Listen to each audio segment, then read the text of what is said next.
Chunya ni moja kati ya wilaya 5 za mkoa wa Mbeya, ambayo kwa mujibu wa sensa ya watu na makazi mwaka 2022 ina jumla ya watu 344,471 ambao wengi wao hujishughulisha na uchimbaji wa dhahabu pamoja na kilimo cha zao la biashara la tumbaku.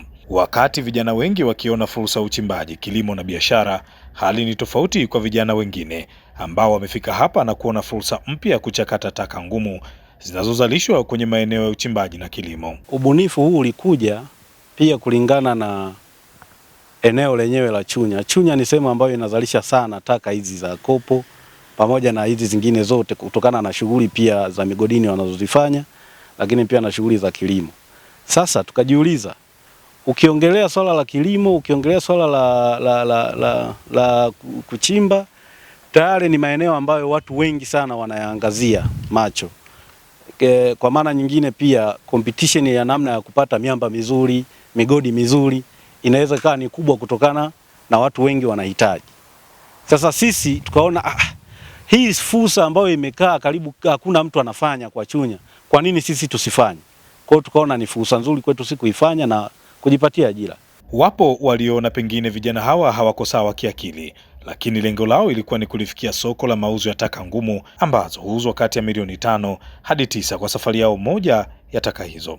Mapokeo ya mwanzo kipindi tunaanza huu mradi wa ukusanyaji wa taka ngumu na kuchakata pia, mapokeo of course hayakuwa mazuri sana kwa watu, kwa sababu ilikuwa ni jambo jipya, na hasa wakiwaona watu mmevaa vizuri, mnaenda dampo, mnaanza kusimamia watu kwa ajili kwenye sehemu ambazo ni zina uchafu, watu wanakuwa wanawashangaa sana. Mapokeo hayakuwa mazuri sana, lakini kwa watu ambao tuliwapelekea pia fursa hii kwa namna ya kutushauri, wenyewe walipokea vizuri. Hasa halmashauri yetu ya wilaya Chunya walipokea vizuri sana.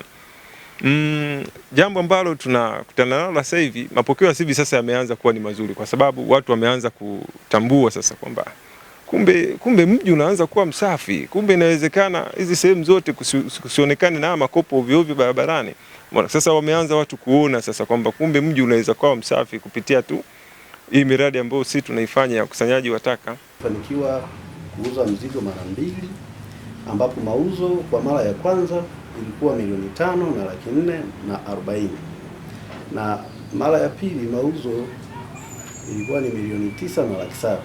Hivyo awamu hii itakuwa ni mara ya 3 na tunategemea mauzo kuongezeka.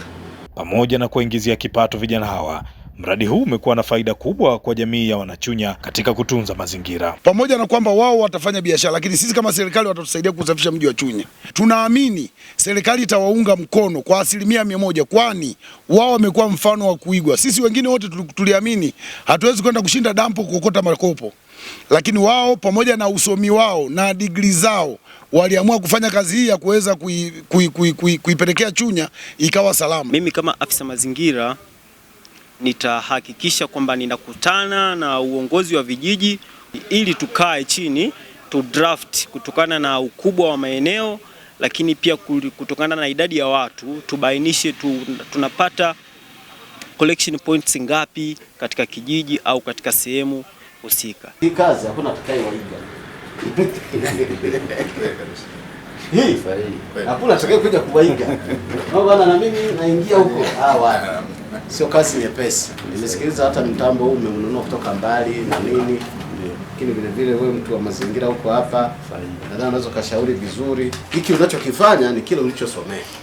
Ungeweza kwenda kuajiriwa, lakini umejiajiri kwa kazi ambayo mtu mwingine anaweza kaiona ni kazi ya ajabu ajabu, lakini tayari ni ajira hii. Ni sahihi.